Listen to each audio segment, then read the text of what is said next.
Hier, j'ai vu quelque chose qui m'a énervée et c'est ça.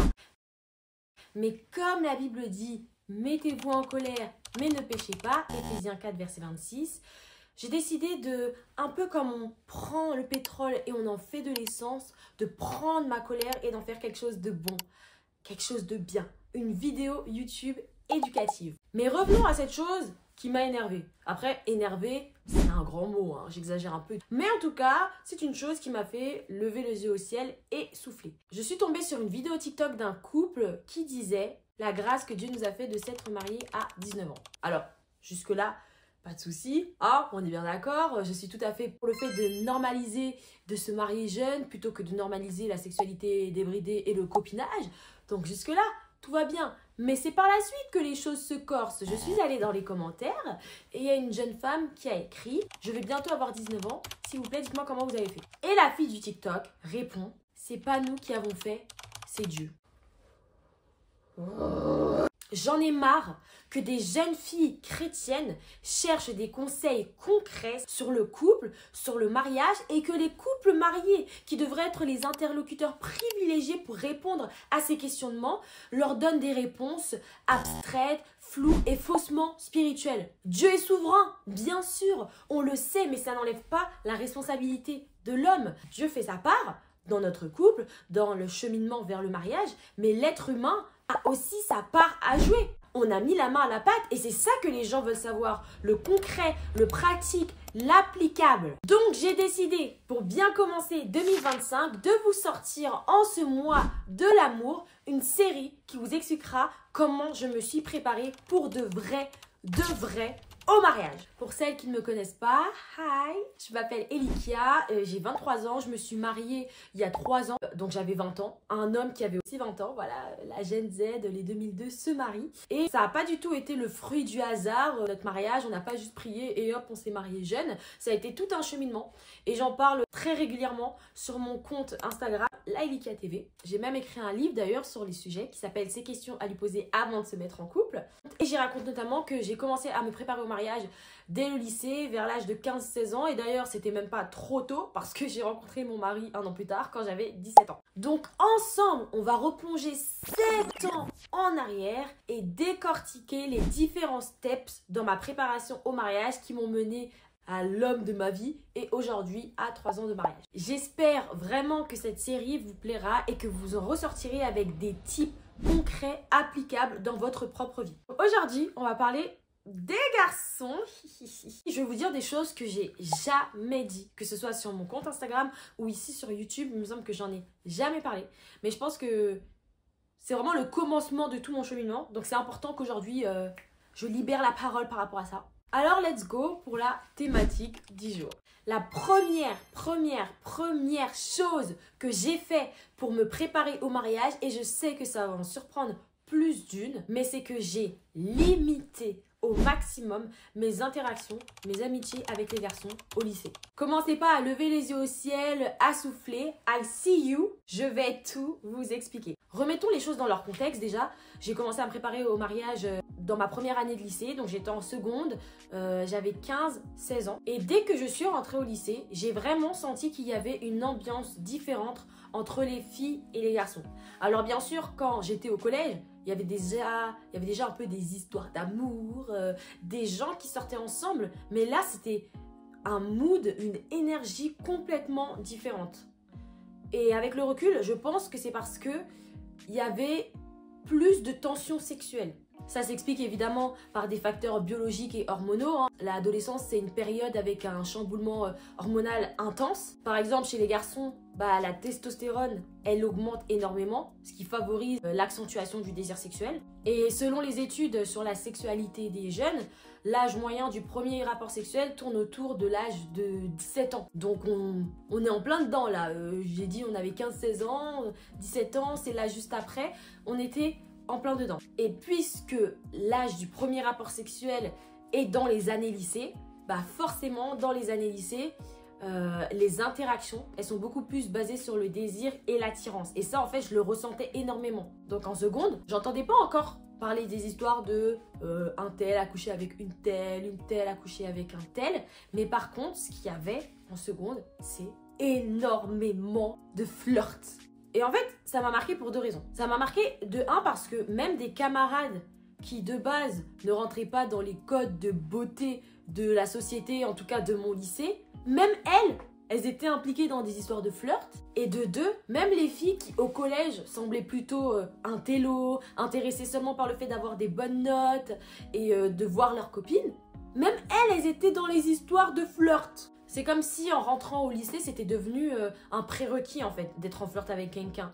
C'était pas du flirt obvious dans la vie de tous les jours, on n'en était pas témoin au lycée en cours, mais tout se savait parce qu'en message, ça flirtait de ouf. Et la question à la mode, c'était « Toi, tu parles avec qui ?» Et toi, tu parles avec qui? Et mais toujours du mystère, les filles elles disaient pas à qui elles parlaient, les garçons, bon, ils étaient un peu plus fanfarons sur le sujet. Et en plus, à cette époque-là, on était dans les années 2016, 2017, 2018, si je me trompe pas. Donc c'était aussi la mode des rom-coms, des films d'amour young adulte avec des protagonistes qui étaient des lycéens. Donc je pense que ça a influencé aussi beaucoup le cours des choses. Donc moi, face à tout ça, j'étais la chrétienne. Dans mon lycée, dans ma classe, j'étais clairement la chrétienne. Ils disaient j'étais vierge de la bouche, j'avais jamais embrassé personne. Je comptais pas coucher avec qui que ce soit avant d'être mariée. Ça, tout le monde le savait. Donc tout le monde savait que j'étais pas dans ce délire-là en fait de flirt. Mais en réalité, c'est pas parce que j'avais une autre vision des relations amoureuses. Moi, pour moi, tu te mets en couple avec quelqu'un, c'est pour cheminer vers le mariage. J'avais déjà ça en tête, même si j'étais au début de ma préparation au mariage. Bah, j'en restais pas moins une adolescente en fait. Donc, de un, si je suis une adolescente, ça veut dire que potentiellement, je peux quand même être influençable. Parce que l'adolescence, c'est quand même une période de la vie où on est soumis à la peer pressure, la pression de groupe. Et donc, on peut être plus facilement influençable. Même si moi, je ne l'étais pas, je pouvais l'être. De deux, je suis peut-être une nouvelle créature en Christ. Parce que oui, j'avais donné ma vie à Jésus il y a très longtemps. Mais en fait, jusqu'à preuve du contraire, un chrétien, ça reste un être humain de chair et de sang avec des hormones. C'est-à-dire que moi aussi, j'étais dans une période de croissance. Et moi aussi, je pouvais ressentir du désir, en fait. Moi aussi, je pouvais avoir envie de jouer le jeu, de faire monter l'attention d'un homme, d'être désirée, en fait, tout simplement. Même si je suis chrétienne, j'ai les mêmes désirs que les non-chrétiens. C'est juste que moi, je ne laisse pas mes désirs me contrôler, mais le Saint-Esprit, c'est ça la différence. Mais on est quand même humain, en fait. Et c'est là, me rendant compte de cela. Et une chose qui m'a fait aussi prendre cette décision, c'est que quand je me suis rendu compte que même des filles, que de base, les garçons ils disaient « Oh non mais elle est moche, elle, on sortira jamais avec ». Là on est arrivé au lycée et finalement c'est comme si toutes les femmes c'était une proie potentielle pour les hommes. Moi j'étais pas dans les codes de beauté de mon lycée à cette époque-là parce que... Et il y avait quand même un peu de racisme, donc c'est à dire que les femmes noires, elles étaient un peu mises de côté. Les garçons ils préféraient les métisses ou les blanches, mais les noires, niet genre. Et je me suis rendu compte que même là, les femmes que de base on mettait de côté, même elles avaient des flirts. Donc je pense que je me suis dit, si je commence à trop me dire ça, je vais me dire que, c'est-à-dire moi aussi, en fait, je peux intéresser quelqu'un. Donc moi aussi, je pourrais rentrer dans le jeu de flirt. Donc quand je me suis rendu compte que, oula, je pouvais commencer à penser comme ça, j'ai pris la décision radicale d'arrêter, ou en tout cas de limiter au maximum mes interactions avec les garçons. Parce que, en fait, je me faisais pas confiance à cette époque-là pour garder une relation totalement platonique avec un garçon sans rentrer ne serait-ce qu'un tout petit peu dans le jeu du flirt. J'avais pas confiance que moi non plus j'allais pas tomber dans le jeu de la séduction subtile parce qu'en fait c'est tellement facile quand t'as une amitié un peu privilégiée, un peu profonde avec un garçon. C'était pas une décision que j'ai prise pour toujours hein, mais c'était juste là, dans cette période de ma vie. Je me suis rendu compte que j'étais pas assez mature émotionnellement pour être dans une amitié 1 à 1 avec un garçon sans tenter de jouer. Mon imagination débordante d'adolescente et mon cœur sensible ne m'inspiraient pas confiance, donc j'ai décidé un peu de m'éloigner pour un temps. Et je me suis dit que je voulais plutôt utiliser mes années de lycée pour développer mes amitiés féminines, mes relations amicales avec des filles. Et vraiment, je pense que j'ai bien fait parce que là, je dérive un peu sur un autre sujet. Mais aujourd'hui, je vois de plus en plus ce phénomène de jeunes femmes de mon âge et même plus vieux qui disent qu'en fait, bah aujourd'hui elles n'ont pas de copines. C'est métro, boulot, dodo, tu vas au travail, puis tu rentres et t'as pas de copine avec qui faire un petit after, avec qui sortir ou même juste à appeler en fait. Elles disent vraiment qu'elles n'ont pas trop d'amitié féminine. Et souvent quand tu regardes dans le parcours de ces personnes-là, bah c'est des femmes, des jeunes femmes qui ont passé toutes leurs années de lycée, d'adolescence à courir après les garçons, à flirter. Elles ont mis toute leur énergie, tout leur temps, toutes leurs discussions, ça tournait autour des garçons. Des relations éphémères qui n'ont même pas duré et qui leur ont juste laissé des cœurs brisés maintenant en tant qu'adultes. Et bah, à contrario, elles n'ont pas pris le temps de développer des amitiés en fait, profondes avec des filles. Même j'en parlais avec mon mari, il disait que lui aussi il a vu beaucoup de filles pendant ses années lycée qui même sacrifiaient des amitiés qui de base étaient des bonnes amitiés profondes pour une histoire de garçon. Donc voilà, c'est un phénomène qu'on observe de plus en plus. Et moi-même aujourd'hui, mes amitiés féminines les plus profondes, c'est des amitiés que j'ai développées pendant mes années lycée. Ça veut pas dire que c'était des copines du lycée, mais c'est des amitiés que j'ai développées pendant mes années lycée. Parce que je n'étais pas occupée à parler de garçons, à réfléchir aux prochains stratagèmes pour en séduire un ou de sortir en douce pour les voir. Je me contentais plutôt de travailler, de faire plein d'autres choses parce que j'ai toujours été un peu hyperactive et de développer mes relations avec les filles. Maintenant, la question est, comment retranscrire ce premier point, ce témoignage à votre situation actuelle? Parce que je sais que même si certaines d'entre vous sont adolescentes, la plupart d'entre vous, vous avez à peu près mon âge, vous êtes plutôt dans la vingtaine, la première partie de la vingtaine ou même la deuxième. Donc, c'est pas du tout le même contexte de vie. Moi, ce que j'aimerais vraiment qu'on tire comme enseignement de ce petit témoignage, c'est d'être lucide par rapport à l'état de votre cœur et à votre maturité émotionnelle à l'heure actuelle. Avec cette série que je commence, je suis un peu en train de vous dresser le schéma type de comment se préparer au mariage, de comment moi je me suis préparée au mariage, parce que évidemment tous les cheminements sont différents et je ne suis pas en train de dire que vous devrez faire exactement comme moi, dans le même ordre ou toutes les mêmes étapes. Mais si vous regardez bien, la première chose dont je vous parle aujourd'hui, le premier épisode, il parle même pas de quelque chose que, entre guillemets, j'ai fait. J'ai commencé par vous dire qu'est-ce que j'ai enlevé comme distraction pour bien marcher dans ma préparation au mariage. Je ne sais pas si vous voyez ce que je veux dire. La première chose que j'ai fait dans ma préparation au mariage, en fait, c'est pas faire quelque chose, c'est enlever les parasites qui pourraient être des distractions, des obstacles et des ralentissements dans mon cheminement. J'ai fait du tri en fait. Je ne pouvais pas commencer à me préparer au mariage si tous les jours au lycée, je flirtais à gauche, à droite avec des garçons. Donc pour un temps, j'ai enlevé les garçons de l'équation. Alors je ne suis pas en train de dire que quand on se prépare au mariage, il faut forcément arrêter de parler aux hommes.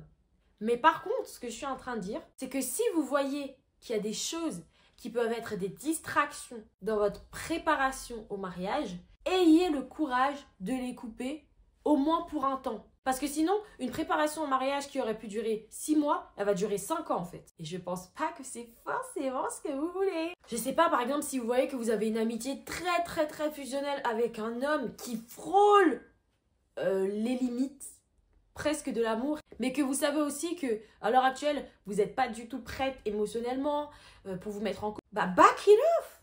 Reculez en fait, reculez. Prenez un peu de distance pour un temps. S'il y a des relations qui vous distraient, que par exemple à chaque fois que vous démarrez une amitié censée être platonique avec un homme, directement vous commencez à fantasmer sur lui, vous imaginez directement votre prénom avec son nom de famille, votre cerveau il part dans tous les sens, que vous posez trop de questions, mais back it off, reculez. Vous n'êtes pas encore capable de vous contrôler émotionnellement, vous êtes pas encore capable de brider vos pensées, vous les laissez aller n'importe où. Même si cette relation en soi de l'extérieur avec cet homme, elle n'est pas bizarre, mais à l'intérieur de vous, c'est la cacophonie, ça vous aide pas en fait. Arrêtez. Prenez une pause, travaillez sur vous et vous verrez que quand vous serez plus mature émotionnellement, vous pourrez avoir des relations amicales, platoniques, très saine avec les hommes en fait. Comme on dit, des fois il faut savoir partir pour mieux revenir. Aujourd'hui je suis amie avec des hommes, donc pas des masses non plus. Et les quelques amitiés que j'ai avec des garçons, c'est très naturel, il n'y a jamais eu d'ambiguïté. C'est pas comme ces amis filles-garçons là qu'on voit sur les réseaux sociaux, on sait pas trop s'ils sont ensemble ou pas ensemble. C'est un peu bizarre, les limites sont pas claires, c'est pas normal. Voilà, moi je suis pas dans ce genre de situation là. Après évidemment je suis mariée, donc dans tous les cas... serait un peu compliqué d'avoir des amitiés ambiguës avec des garçons en étant mariée, mais quoique malheureusement ce cas de figure existe aussi.